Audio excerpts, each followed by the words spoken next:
C'est avec joie que je vous retrouve pour notre méditation de semaine. Le texte de méditation est tiré de Luc chapitre 13, les versets 22 à 30. Ce texte nous parle de la porte étroite. Essayons de résumer le texte pour que nous ayons une vue beaucoup plus simple. Alors que Jésus enseigne sur le chemin vers Jérusalem, quelqu'un lui demande « Seigneur, n'y a-t-il que peu de gens qui seront sauvés ?» Jésus répond en appelant chacun à s'efforcer d'entrer par la porte étroite, symbole du chemin difficile mais sincère vers le royaume de Dieu.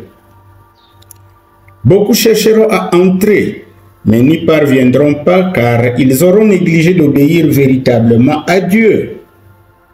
Jésus avertit que le moment viendra où la porte sera fermée.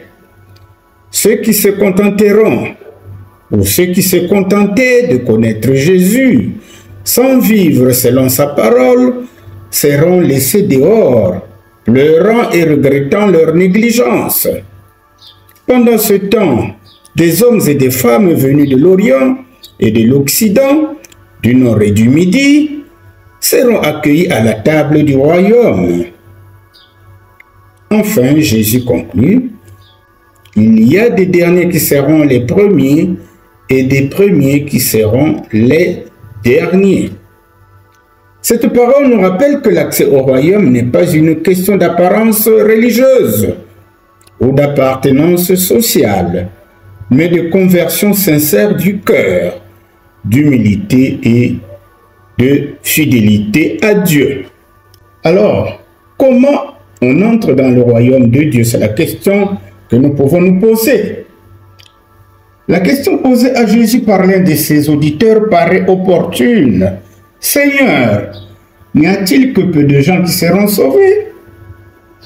Le Seigneur répond, « Luttez pour entrer par la porte étroite. » Pour expliquer l'effort que tout individu doit conjuguer pour entrer dans le royaume, Jésus se sert d'une image assez familière des Écritures. Il représente le salut comme une maison dans laquelle beaucoup de gens désirent entrer, mais l'accès n'est pas aisé car la porte est étroite. Que signifie entrer par la porte étroite? Autrement dit, qui serait sauvé et comment on le serait? En effet, l'accès dans le royaume est conditionné par quelques étapes à franchir. Ces étapes sont l'humiliation, la repentance, la foi, le renoncement. Essayons de comprendre chaque expression utilisée. L'humiliation veut dire se reconnaître indigne devant Dieu à cause de notre état de pécheresse. À l'exemple du publicain lors de sa prière dans le temple. Nous pouvons lire le texte de Luc chapitre 18. La repentance signifie reconnaître ses péchés et s'affliger d'avoir tant offensé Dieu et ses semblables. À l'exemple de la femme pécheresse. Ce que nous pouvons lire dans Luc chapitre 7. Avoir la foi, c'est croire que Christ est l'objet de notre salut. Lui qui est la vérité, car il est la parole de Dieu incarnée, la vie en Dieu et le chemin qui mène au Père. Le renoncement de soi, qu'est-ce que cela signifie? Le renoncement de soi est une décision de changer de cap de vie, communément appelée conversion. Cette transformation induit à marcher sur les pas du Seigneur Jésus avec persévérance et fidélité. Et le texte de 2 Corinthiens chapitre 5 verset 17 nous aide à bien comprendre comment marcher avec Jésus.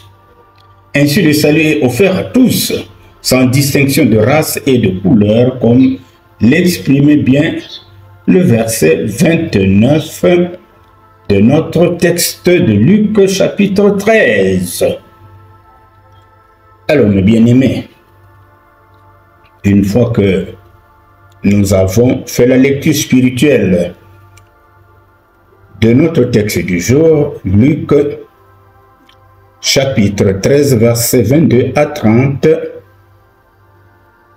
prions le Seigneur. Seigneur Tout-Puissant et plein de miséricorde, tu nous appelles à entrer par la porte étroite, à marcher dans l'humilité et la foi, et à renoncer aux voies de l'orgueil et du péché.